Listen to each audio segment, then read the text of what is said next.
I was just a mum coming to the cricket to watch her son play, and it's such a great club. Got involved and stuck here. I was a champion. I was a reasonable sort of a player, batter.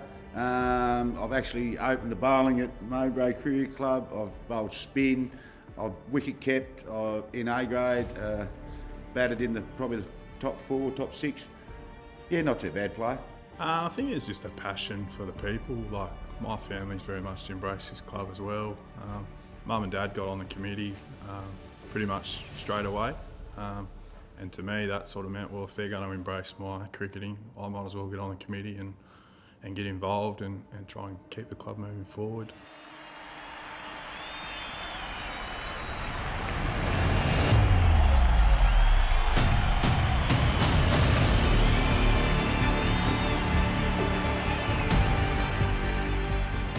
You've played with a lot of great players, but you used to open with one Ricky Ponting. What were those partnerships? A few games, like? yeah, a few one days. Look, I went out to bat to entertain. I never went out to bat to make runs. That was the last thing in my mind. I wish I had done it. I would have got a lot more. But I think I can remember one game we played, or probably a few times, we were like none for 50 at lunch, you know, and that's 30 odd overs and a couple of hours play, and for most teams you'd think, geez, that's a bit slow, you know, you're going to put us in trouble here a bit, but we'd end up the end of the day, you know, 350 on the board because we've taken the shine off the ball and made it easy for the blokes down the order.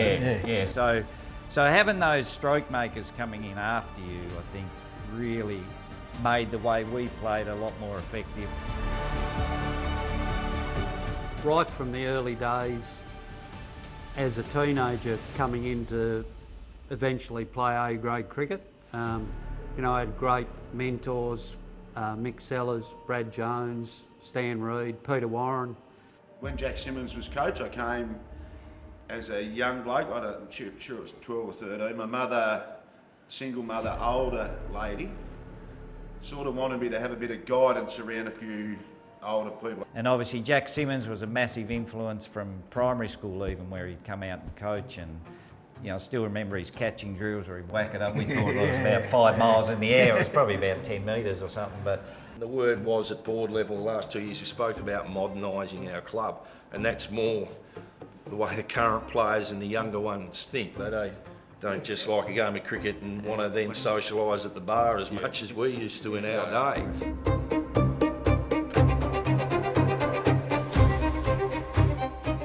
My good friend and a legend cricketer of this club, Bradley Jones there, wanted a switchboard to be dropped off, and I work in the electrical game, so I said, yeah, I'll bring one over, because I worked over the road. And that was 1993, I dropped that switchboard off, and now it's 2025, and I'm still involved with the club and love it, but as you say, it was nothing to do with my cricketing ability or anything like that. It was just a delivery of some goods for some repairs. The people, other than the game, which you love, but the people in this club were tremendous to be with. They're always there for you. I was predominantly a second grade player. I played every grade at this cricket club other than 4th grade, but I was probably a reasonable second grade player at best. But we were pretty good in 82, 83, we won the flag. I played footy at North Launceston, and you had Mick Sellars, you had Peter Warren, you had Phil Sellars, Harry Fry. All these blokes played footy at North. Brad Jones. And I was playing social cricket at Tavallin. I came in when I was 15, and I played with St Helens, and I went and played with Tavallin for 5 years, just social cricket. And they said, oh, you better come down and have a game. Riverside tried to get me because I was living at Tavallin, and so I ended up coming to Mowbray. I would have always played with them because of the footy connection, and that's how that came about. I started my club cricket out. I started out at Repco Cricket Club at grade 10 at high school, and I actually started as an opening batter. And then a couple of seasons there, I got a bit of a opportunity to bowl, and on the canvas mats, it was good if you try to hit the join, and things start to take off. I thought, oh, this bowling's all right. And if I got nervous, like one time he rang me up, I said, I've got to go for a drive, and he said, where are you? I said, New Namara.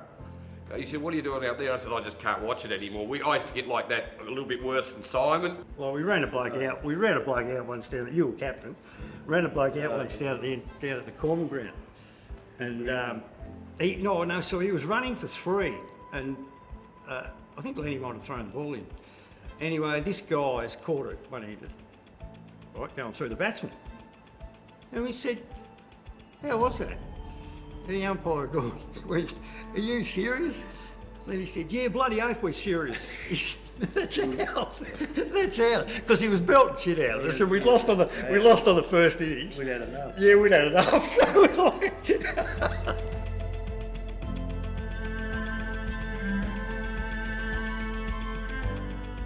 Then they'd just go and jump in the pool to cool off after, and then we'd have barbecue, and Santa Claus would come. Jack Simmons is still. And all the other different things that we had. You would have been a great Santa. He was good Santa, yeah. He wasn't allowed to talk because other ones gave it away, his accent.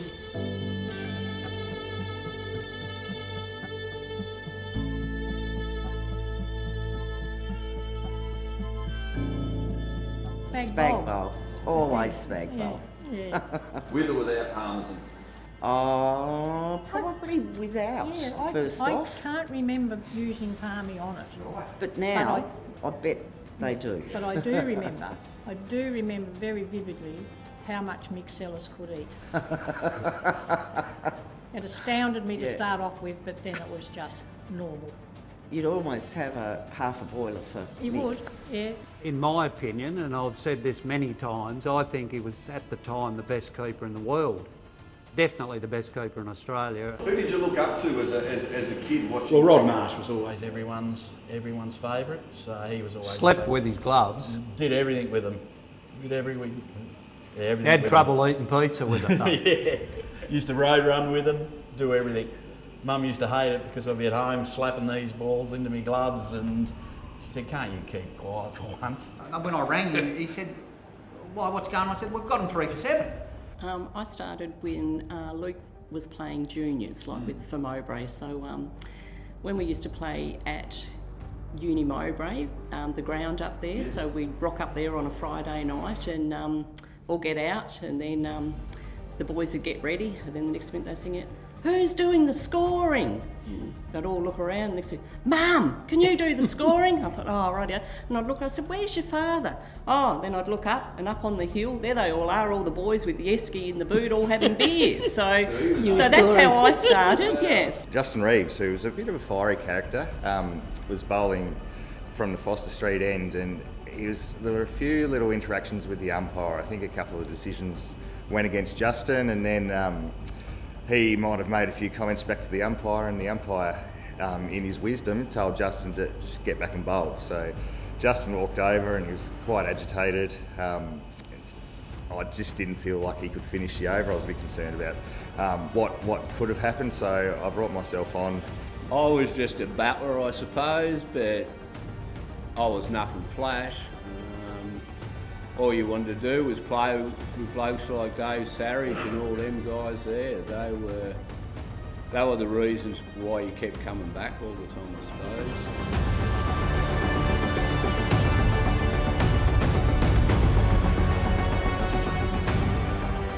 Yeah, once I was old enough to play, there was nowhere else I was going to play. It was the place.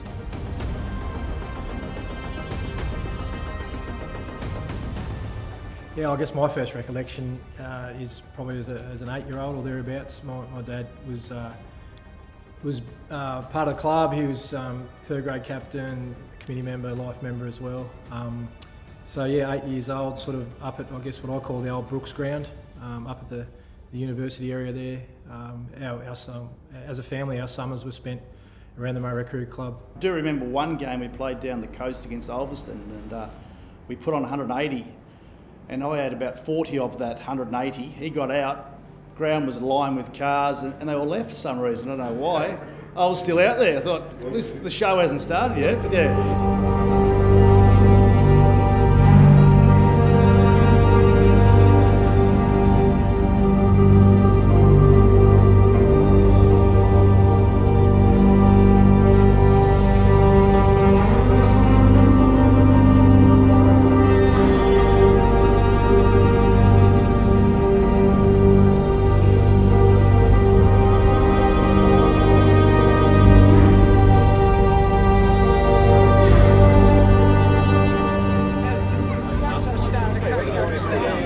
Let's go. Alrighty. So I can have some lunch. Well, Ricky, mate, what does it mean to you to come back here and play? Oh, it's one of the great regrets I've got in my career, really, that I haven't had more of a chance to spend time both here and with Mowbray and with Tasmanian cricket as well.